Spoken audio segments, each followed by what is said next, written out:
ilayya wa lam yuha ilaihi syai'un.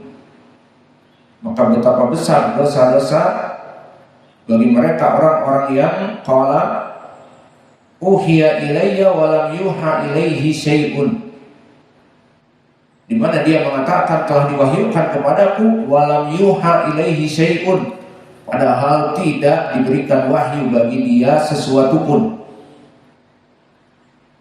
Maka dari segi ayat ini menjadi pendalilan bagi kita juga bahwa Al-Quran itu kalamullah dan sifat dari sifat Allah.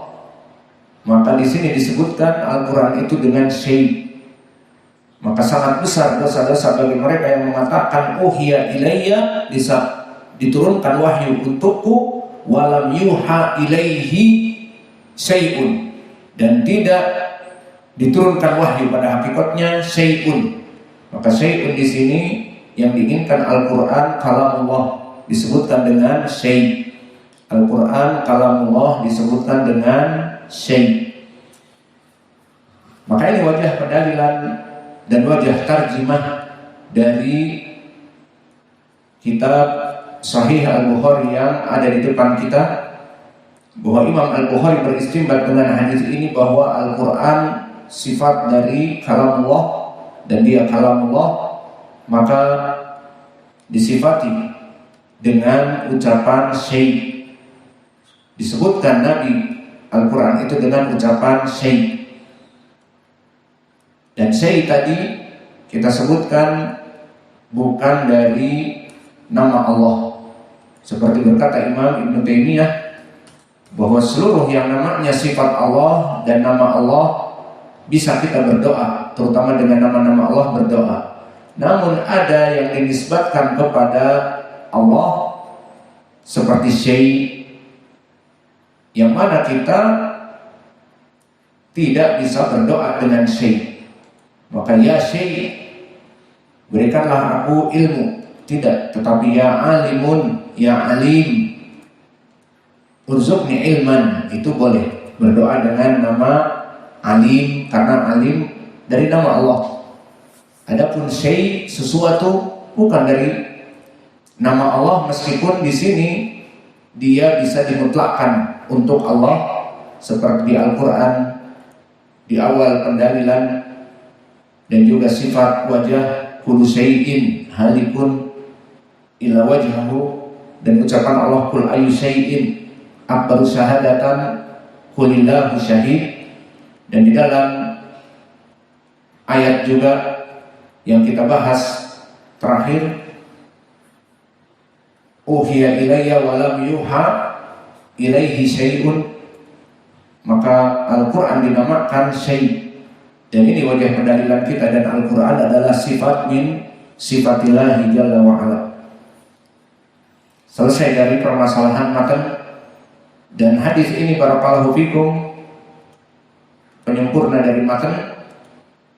Hadis ini adalah hadis yang merupakan potongan, dijadikan oleh Imam Al-Bukhari sesuai bab, sesuai kitab pembahasan tentang tauhid.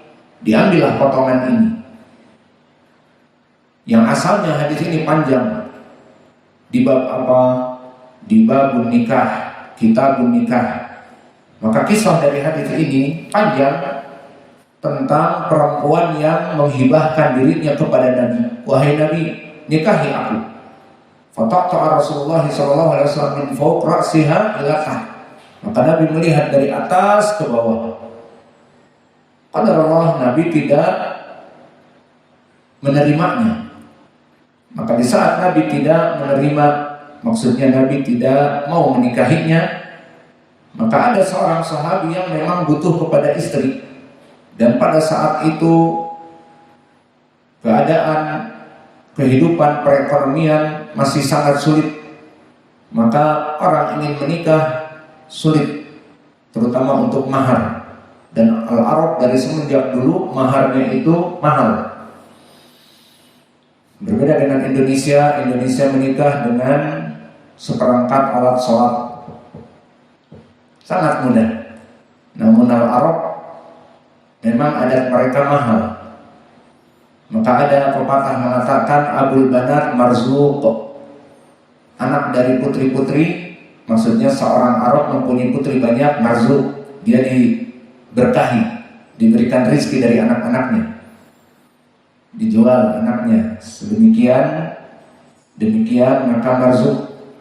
Dan itu sudah menjadi adat istiadat mereka. Kembali kepada permasalahan hadis, maka hadis ini potongan setelah Nabi tidak tertarik dengan perempuan yang menghibahkan kepada dirinya untuk dijadikan istri, maka ada seorang sahabi yang mengatakan, "Zawijni biha ya Rasulullah."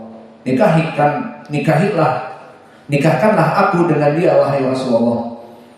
Maka disebutkan di dalam hadis yang panjang, "Hal ma'aka syai'?" Apakah kamu mempunyai sesuatu? Iltamis min fiddatin khatiman min fiddatin. Maka pulang coba cari apa yang ada. Apakah mungkin kamu mempunyai cincin dari perak yang lebih murah dan sebagainya? Dicari, tidak ada. Kemudian balik lagi kepada Nabi, cari lagi, tidak ada di rumah apa-apa, karena memang para sahabat pada zaman itu fuqara. Maka di sini menjadi pendalilan bagi kita bahwa pernikahan itu memang butuh kepada mahar, dan Nabi sudah meringankan dengan cincin dari perak ataupun min hadid, dilafadzkan dengan besi. Namun karena memang fakir, tidak ada apa-apa. Kemudian akhirnya mendapati kain seperti sarung, "Ini ya Rasulullah." Maka Nabi menjawab, "Kalau ini diberikan mahar untuk istri kamu, kamu mau pakai apa? Apakah dibelah jadi setengah-setengah kainnya?" Tidak cukup. Akhirnya Nabi berpindah kepada Al-Quran kalamullah. Karena orang ini ma'ruf dari sahabi yang menghafal Al-Quran. Maka dikatakan, "Ama'aka minal Quran syai'un." Ini poin pendalilan kita. Apakah kamu mempunyai Al-Quran syai'? Poin pendalilannya, Al-Quran kalamullah boleh dimutlakkan dengan kalimat syai', maknanya sesuatu. Maka boleh sifat Allah dikatakan sesuatu, na'am. Mana dalilnya ini? Ama'aka minal Quran syai'. Maka menyebutkan Al-Quran sebagai kalamullah dengan syai'.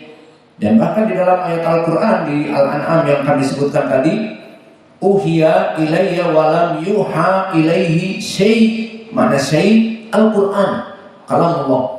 Maka betapa besar orang-orang yang mengatakan telah diwahyukan kepadaku walam yuha ilaihi syai', tanpa diberikan kepadanya sesuatu pun, maknanya Al-Quran. Maka poin pendalilan di dalam hadis yang kita bahas ini, penyebutan syai' untuk sifat Allah dan bahkan untuk Allah, seperti ayu syai'in akbaru syahadatan qulillahu syahid. Maka dimutlakkan kalimat syai' kembali kepada Allah dan kembali kepada sifat Allah, dan Al-Quran dari sifat Allah. Maka ini pembahasan kita. Maka kembali kepada hadis, "Ama'aka minal Quran syai'un." Nabi Muhammad menyebutkan kalamullah Al-Quran dengan kalimat sesuatu. Inilah yang diinginkan Imam Al-Bukhari di sini, penyebutan sesuatu kepada beberapa sifat dari sifat ilah Jalla wa'ala. Berkata orang ini, "Qala na'am, suratu kada wa suratu kada." Di sini tidak disebutkan surat apa. Di beberapa riwayat di kitab nikah, asalnya adalah kitab nikah yang panjang, disebutkan surat, katanya Al-Baqarah, Ali Imran, li suwarin samaha. Disebutkan surat-suratnya. Di sini poin pendalilannya tidak disebutkan surat-suratnya karena memang pembahasan kitab tauhid. Maka Imam Al-Bukhari mengeluarkan hadis ini di kitab tauhid dan di kitab An-Nikah. Inilah kefakihan Imam Al-Bukhari. hadisnya sama, namun dia masukkan kepada bab yang berbeda karena kefakihannya.